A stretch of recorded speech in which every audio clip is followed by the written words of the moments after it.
जय श्री राम। कैसे हैं आप लोग? आशा करते हैं आप लोग खुश होंगे, स्वस्थ होंगे। आप सभी को आषाढ़ मास की बहुत बहुत शुभकामनाएं। जय श्री हरि विष्णु। हिंदू पंचांग का चौथा महीना आषाढ़ गर्मी के अंत और वर्षा ऋतु के आगमन का संधि काल होता है।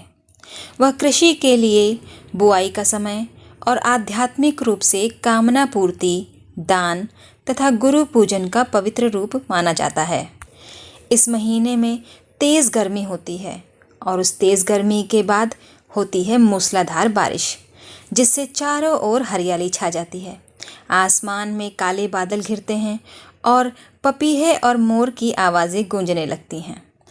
आषाढ़ मास के शुक्ल पक्ष की एकादशी को देवशयनी एकादशी कहा जाता है। मान्यता है कि इसके बाद से भगवान विष्णु 4 महीने के लिए योग निद्रा में चले जाते हैं, जिसे चातुर्मास कहते हैं। इस दौरान कोई भी मांगलिक कार्य नहीं होता। आषाढ़ पूर्णिमा को गुरु पूर्णिमा या व्यास पूर्णिमा के रूप में मनाया जाता है, जिसमें शिष्य अपने गुरुओं का पूजन कर उनका आशीर्वाद लेते हैं। इस महीने सूर्यदेव, भगवान विष्णु और माता दुर्गा की पूजा अत्यंत फलदायी मानी जाती है। आषाढ़ के पहले दिन छाता, खड़ाऊ, नमक और आंवले का दान करने का विशेष महत्व बताया गया है। आषाढ़ का महीना मुख्य रूप से भगवान श्री हरि विष्णु को समर्पित है। इस पूरे महीने उनकी विधि विधान से पूजा अर्चना करना अत्यंत फलदायी माना जाता है। आषाढ़ माह में दान का विशेष महत्व बताया गया है। मान्यता है कि इस माह में दान पुण्य करने से कई गुना अधिक फल की प्राप्ति होती है। आषाढ़ मास हमें सिर्फ बाहरी रूप से कर्मकांड करने की ही नहीं, अपितु अपने अंदर हृदय से आध्यात्मिक परिवर्तन लेकर आने की प्रेरणा देता है। तो आइए आज हम मिलकर सुनते हैं भगवान श्री हरि विष्णु की एक और लीला। आषाढ़ मास कथा श्रृंखला में आपने पिछली कड़ी में सुना था कि किस प्रकार श्री हरि विष्णु ने पद्मनाम मुनि की रक्षा की थी। सुदर्शन चक्र ने पद्मनाम जी की किससे रक्षा की थी? जी हाँ, एक राक्षस से। लेकिन हमने यह भी सुना है कि अगर भगवान या उनका कोई भी अस्त्र शस्त्र किसी भी जीव की हत्या करता है तो उस जीव को भी मोक्ष की प्राप्ति होती है और उस जीव का भी कोई ना कोई पूर्व जन्म का इतिहास अवश्य होता है। तो क्या इस राक्षस का भी ऐसा कोई संबंध संभव है? अपनी इसी जिज्ञासा को शांत करने के लिए नैमिषारण्य के उन सभी ऋषियों ने गोस्वामी जी से पूछा है कि सूत जी, ये वह राक्षस कौन था जिसने भगवान विष्णु के भक्त महात्मा पद्मनाम ब्राह्मण को इतना कष्ट पहुंचाया? यह सुनकर गोस्वामी जी ने कहा, हे ब्राह्मणों, पूर्व काल की बात है। श्रीरंग क्षेत्र में जो बैकुंठ के समान भगवान विष्णु का विशाल मंदिर है, उसमें वशिष्ठ और अत्रि इत्यादि महातेजस्वी मोक्ष के लिए वैष्णव भक्तों को अभय प्रदान करने वाले भगवान श्री विष्णु की उपासना किया करते थे।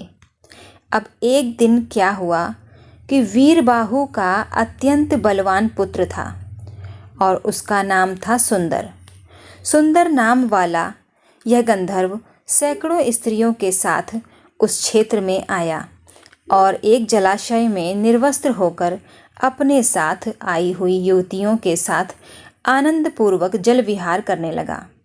वे युवतियां भी निर्वस्त्र थीं और उसी समय मध्याह्न संध्या करने के लिए मुनि वशिष्ठ बाकी अन्य महर्षियों के साथ उसी श्रीरंग मंदिर के बाहर आए और उसी जलाशय पर गए।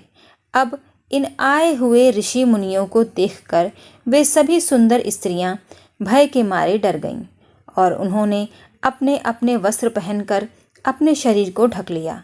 लेकिन निडर सुंदर वैसे का वैसे ही ऋषि मुनियों के सामने निर्वस्त्र होकर खड़ा रहा। वशिष्ठ मुनि अत्यंत क्रोधित हो गए।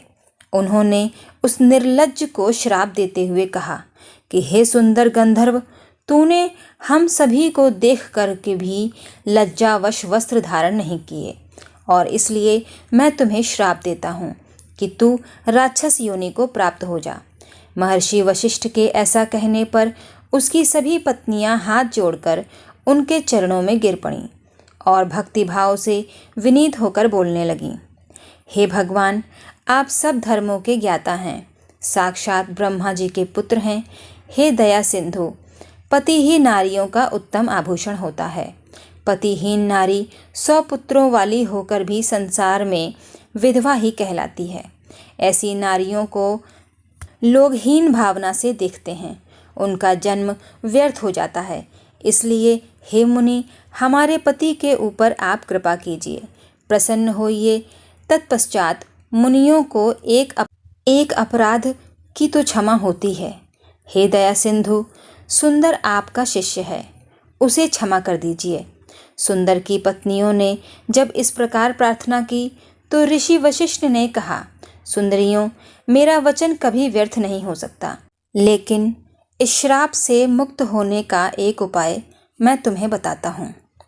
इस राक्षस के समान आकार वाला सुंदर आज से 16 वर्षों के बाद अपनी इच्छा अनुसार सर्व पापहारी वेंकटाचल पर्वत पर पहुँच जाएगा। वहाँ पर चक्र तीर्थ है, वहाँ जाएगा। जब वह उस चक्र तीर्थ स्थान पर पहुँच जाएगा जहाँ पर मुनिवर पद्मनाम जी रहते हैं, एक दिन वह घूमते घूमते गिरिश्रेष्ठ वेंकटाचल पर्वत पर पहुँच गया। आखिर उसके मोक्ष प्राप्ति का समय नज़दीक था। वह चक्र तीर्थ स्थान पर भी जा पहुँचा।